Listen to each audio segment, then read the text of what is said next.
Edward Bulwer Lytton was another one of our brothers, and he wrote a book called The Coming Race in 1871. And this book told the story of an ancient civilization that lives underground. Now, the meat of the story is the power these people had, the power that they used for the machines, their daily living, healing, killing, everything.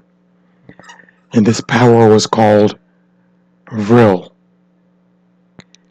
And that's one thing you must understand about our brothers and sisters, the ones who came before us. They have access to all of this knowledge, and it's been passed down for millennia. They guard it and keep it close to their hearts, so they aren't just going to give it away to anybody. Like Pavlita, who worked, 40 years? But again, he did leave hints to people that are genuine and do desire this knowledge. Our brothers and sisters are no different. They leave you hints too, but usually in the form of novels. As I said before in previous videos, that these books are usually written in threes. They're written for the person that they believe in the esoteric, but to them, it's just a story. And then there are those who know there is a deeper meaning inside and try to look for it. And the third are the people that actually have the knowledge to decipher everything that has been written in these novels. This is one of them. You are about to hear an audio excerpt from the book The Coming Race. By the gradual discovery of the latent powers stored in the all-permeating fluid, which they denominate Vril. According to the account I received from Z, who, as an erudite professor of the College of Sages, had studied such matters more diligently than any other member of my host's family, this fluid is capable of being raised and disciplined into the mightiest agency over all forms of matter, animate or inanimate. It can destroy like the flash of lightning, yet, differently applied, it can replenish or invigorate life, heal and preserve, and on it they chiefly rely for the cure of disease, or rather for enabling the physical organization to re-establish the due equilibrium of its natural powers, and thereby to cure itself. By this agency they rend way through the most solid substances, and open valleys of culture through the rocks of their subterranean wilderness. From it they extract the light which supplies their lamps, finding it steadier, softer, and healthier than the other inflammable materials they had formerly used. But the effects of the alleged discovery of the means to direct the more terrible force of Vril were chiefly remarkable in their influence upon social polity. As these effects became familiarly known and skilfully administered, war between the Vril discoverers ceased, for they brought the art of destruction to such perfection as to annul all superiority in numbers, discipline, or military skill. The fire lodged in the hollow of a rod directed by the hand of a child could shatter the strongest fortress, or cleave its burning way from the van to the rear of an embattled host. If army met army, and both had command of this agency, it could be but to the annihilation of each. The age of war was therefore gone. But with the cessation of war, other effects bearing upon the social state soon became apparent. Man was so completely at the mercy of man, each whom he encountered being able, if so willing, to slay him on the instant, that all notions of government by force gradually vanished from political systems and forms of law. Z inspired me with a profound terror, a terror which increased when we came into a department of the museum appropriated to models of contrivances worked by the agency of Vril. For here, merely by a certain play of her Vril staff, she herself standing at a distance, she put into movement large and weighty substances. She seemed to endow them with intelligence, and to make them comprehend and obey her command. She set complicated pieces of machinery into movement, arrested the movement or continued it, until, within an incredibly short time, various kinds of raw material were reproduced as symmetrical works of art, complete and perfect. Whatever effect mesmerism or electrobiology produces over the nerves and muscles of animated objects, this young Gy produced by the motions of her slender rod over the springs and wheels of lifeless mechanism. When I mentioned to my companions my astonishment at this influence over inanimate matter, while owning that, in our world, I had witnessed phenomena which showed that over certain living organizations, certain other living organizations could establish an influence genuine in itself, but often exaggerated by credulity or craft. Mr. John Worrell Keeley was an inventor who created a motor named after himself. The Keeley motor, the thing about this motor was that it didn't work on traditional fossil fuels, electricity, or any of the known energies recognized by mainstream science, but on an energy Mr. Keeley called vibratory force. Like the previous videos and clips you saw, this energy was bound by a special type of metal in geometric forms, and the conscious will operated his machines as well. He could grind the hardest stones into powder in a few seconds, lift several hundred pounds with his fingers when his machine was on. The audio you're about to listen to is someone reading from Madame Blavatsky's book, The Secret Doctrine, as the book comments on Mr. Keeley's motor in one of the chapters. Mr. Keeley is labeled as a fraud because, after his death, hidden equipment was allegedly found in his walls and under his floor. Real or fraud, no one could reproduce the phenomenon then or today. And you'll hear why. That Keeley's organism is directly connected with the production of the marvelous results is proven by the following statement, emanating from one who knows the great discoverer intimately. At one time, the shareholders of the Keeley Motor Company put a man in his workshop for the express purpose of discovering his secret. After 6 months of close watching, he said to J.W. Keeley one day, "I know how it is done now." They had been setting up a machine together, and Keeley was manipulating the stopcock, which turned the force on and off. "Well, try it then," was the answer. The man turned the cock, and nothing came. "Let me see you do it again," the man said to Keeley. The latter complied, and the machinery operated at once. Again the other tried, but without success.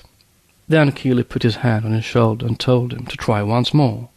He did so with the result of an instantaneous production of the current. This fact, if true, settles the question. We are told that Mr. Keeley defines electricity as a certain form of atomic vibration. In this he is quite right. But this is electricity on the terrestrial plane, and through terrestrial correlations he estimates molecular vibrations at 100 million per second, intermolecular 300 million per second, atomic vibrations at 9 million per second, interatomic vibrations at 2,700,000,000 per second, etheric vibrations at 8,100,000,000 per second, interetheric vibrations at 24,300,000,000 per second. This proves our point.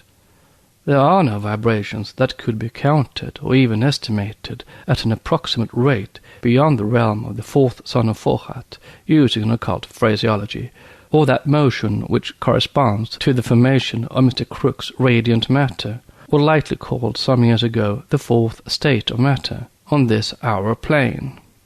If the question is asked why Mr. Keeley was not allowed to pass a certain limit, the answer is easy. Because that which he has unconsciously discovered is the terrible sidereal force known to and named by the Atlanteans, Mashmak, and by the Aryan Rishis in their Ashtavidya by a name that we do not like to give.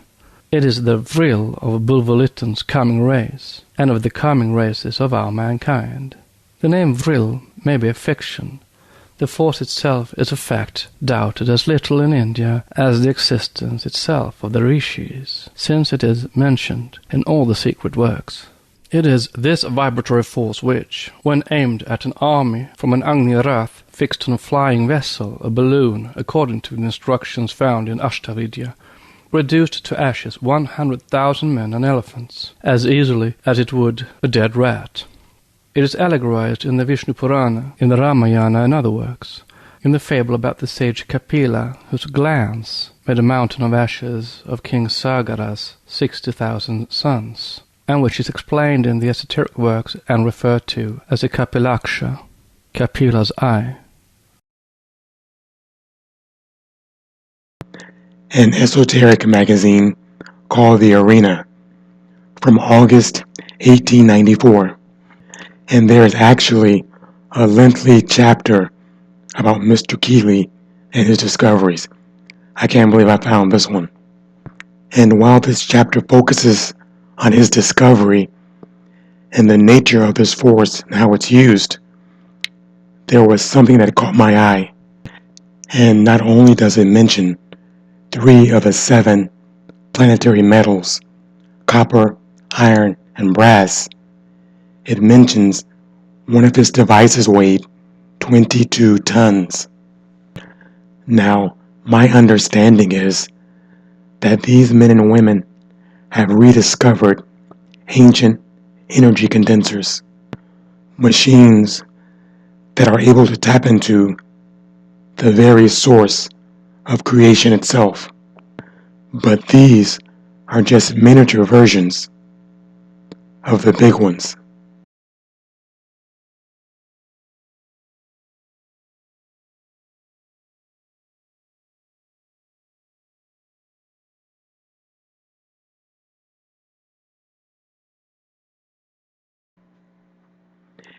You may want to laugh at this next clip of the UFO aspect, but Master Franz Barton speaks of alien beings in his books, as the ancients do in their works.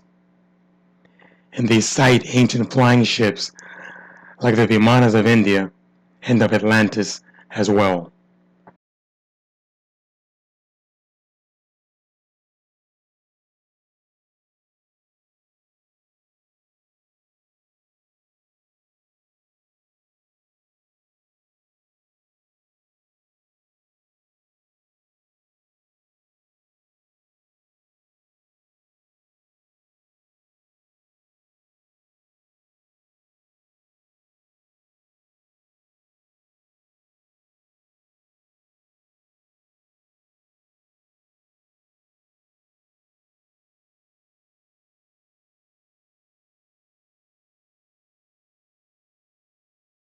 I'm not sure if these beings are modern or were ancient before the Great War that destroyed an entire planet. But the beings described in Venus sound similar to the Greys. And the beings on Saturn have to be ancestors of our Nephilim. and it said that they practice the Hermetic sciences as well.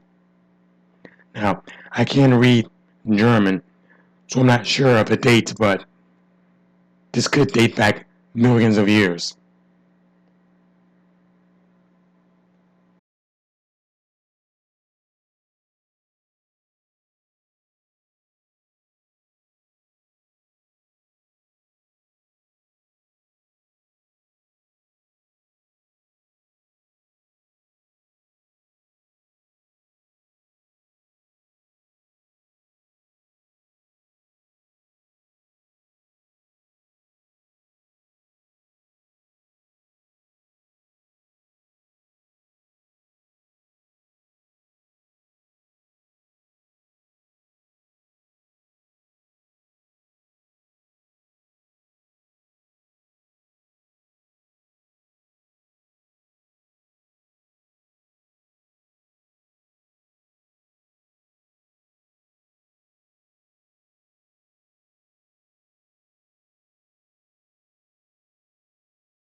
He got it right. He actually got it right. He cited how the conscious will works in the Hermetic sciences, in all of the magical sciences. Mind and machines. The UFOs are powered by the same technology as I've shown you here. A certain type of metal or metals or material that can manipulate time, space, reality, and gravity, and was used by our ancestors in building, healing, and flight. No matter what planet you're on, it's the same science. Brothers and sisters, these objects not only have tremendous power, but may let us know where our place truly lies in the history of this planet as well as the universe. And last but not least, this is the very reason those who are truly in charge want you to believe that these are nothing more than myth and conspiracy theories. Look at it like this. Think of slaves throughout all of history in all lands. If you want to keep a bunch of slaves in line, you give them lies about who they are, where they come from, their accomplishments, and their knowledge must never be equal to yours.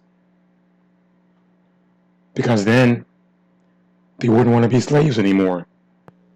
They would want to be equals at worst, and your superiors at best. and they must be kept in darkness in a sleep-like state. When you look at alternative science and history, you are telling those in charge you don't want to be a slave anymore. And that's a problem because to them, it means you intend to challenge their power. Debunkers are one of the groups that the elite put in charge to take us down. And the others are those who put out misinformation to lead us astray. I will give you an example. The reason I didn't do Coral Castle here in this video is because I want to do it separate. Coral Castle, aka Rock Gate in Florida, was designed by Latvian immigrant Edward Lee Scallon. He alone carved and moved coral blocks weighing several tons, using nothing but a basic tripod pulley device. He claimed he figured out how the Egyptians built the pyramids. His story has been studied for years by believers in cosmic forces and modern engineers alike, because no one has ever seen him work, except what he wanted them to see as a show. Recently, there has been several debunking videos published claiming his secret is now known. A lot of debunkers who saw this jumped for joy as the cosmic energy and levitation theory was allegedly shot down. Interesting. The only problem is the story is not true.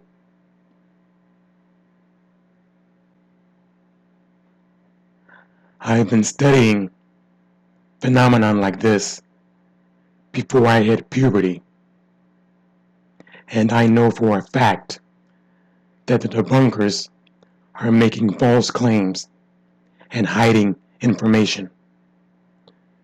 So I will do a separate video on this, and you guys can decide for yourselves. And before I go, I want you to understand this. The elite do want this technology. There is nothing higher in the universe than this tech. Imagine having a weapon that can manipulate creation itself, that can distort reality, time, gravity, and has no equal. They may laugh in our faces, but behind our backs, they are more possessed than we are with this technology. To me, I was asked, well, do you think there's stargates? Do you think there's less technology? What could be there? What are they looking for? And when you hear that, it's usually people who are fans of late night radio, and a lot of people that are very interesting to talk to and have a lot of great theories, but they're independent researchers. You don't usually think of those theories coming out of the mouths of MIT professors or elite government officials, and that's who actually contacted me to tell me those things. Were not the people that are so stereotypical or the ones that people just want to kind of, brush aside as like, oh, they're wearing their tinfoil hat. No, not at all. In fact, I started getting information, in this particular interview that I had that was more of an ambush interview. I was led out to LA sort of under the belief that I would be talking about potential for a documentary, the logistics of doing such for Sumerian controversy. And what I found was it was a ploy to get me to hear this one individual out which I thought was a little over the top because they could have just contacted me, but I was sort of deceived in this way. So here I am in this room talking to this guy, and he was part of an elite family, and he had a lot to say, and he was a bit disgruntled. He was sort of a whistleblower on his own family, and his whole thing was he was very fascinated with this idea of the Watchers and who they were. And according to him, the reason he was so interested in it is because his family was part of a group called the Watchers. And I'm like, okay, like as in what, like Enoch, or what are you talking about? And he's like, no, the Watchers.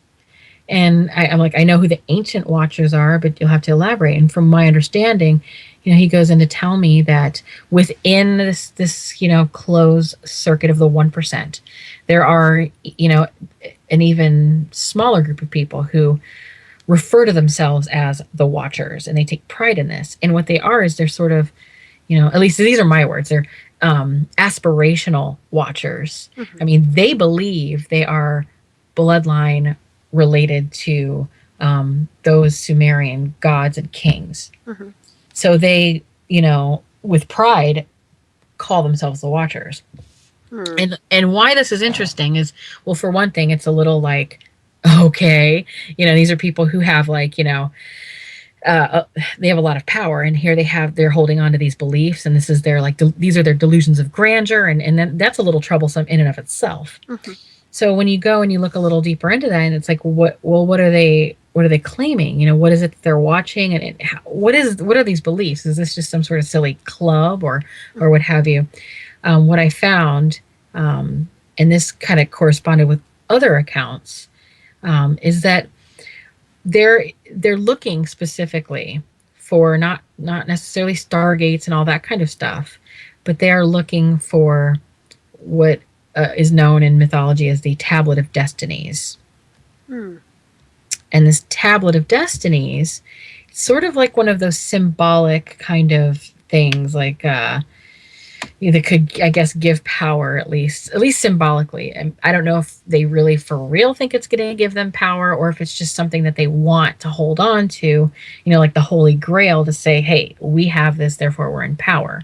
But the Tablet of Destinies, it comes from, Sumerian text. The first time it was mentioned was in an epic poem called Ninurta and the Turtle. And, there's no working descriptions of the tablet, but other than the fact it's a tablet. But what's important about this is that, in the myth, the goddess Tiamat gives this tablet to Kingu, who then is in charge of her army of what is translated as being star beings. And so the Marduk will eventually go on to battle Tiamat and the star being army, and ends up taking the Tablet of Destinies from Kingu, and then puts it on himself. And so he actually puts it on. So we know that while there's no working description of this tablet, it is something that can be worn. So it's, I don't know if it's around his neck, but it's supposed to be, on his breast. So it could be on, some kind of shield or chest plate, or who knows. But it leads us to believe that the tablet could at least be worn. So in this poem, this epic, it is Enki who, will then go on to possess the tablet. I mean, this tablet is just fought over all over the place. And the reason being is it acted as a single binding law between the gods and man. And that law, what it said was basically you could rule the universe. And so you were the ultimate king. You had the rule over everybody. And in addition to that kind of power, it also gave the holder of the Tablet of Destinies the ability to see in the past and see everything in the present, and then see into the future. So it gave them, complete eyesight, or, the ability to just know, complete knowing of everything. So it truly exalted them to some sort of, godlike status. So you could see then why, some sort of elite collector would be very interested in finding this particular tablet. Now, whether or not they truly believe that this tablet is somewhat, magical is up. I guess only they could answer that. But what we do know is, that if they're looking for this and they want to find this, it will definitely bring them some sort of symbolic power. It's something that, they feel that if they get, it'll somehow legitimize their position. Mm-hmm. And so there's a rift apparently in these ruling classes, the ones that are interested in antiquities at least, to find the Tablet of Destinies, and in addition to finding the tablet, to sort of put themselves out there like they are the true rulers, because they not only have the tablet, but they can trace their bloodline to the kings of Sumer. Mm-hmm. Which is why they're very much interested in this idea of lineage and the Sumerian king list and these things. So, and that also explains a little bit why there's such an emphasis later when the team from Manchester went back to the area near Ur. They went back and they tried to find DNA evidence and collect that. And right. Apparently they did.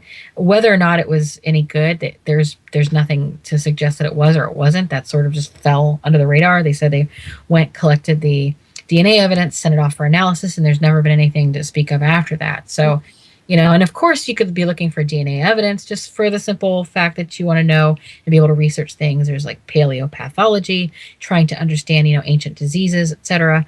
But again, if you look at who's funding this, you'll have to say, well, people who fund it are the people whose their motives, that's what's really being taken into account. Mm-hmm, right. But that's not to suggest that the individual archaeologists on the ground have these same motives or are this corrupt, because it's compartmentalized. Mm-hmm, right.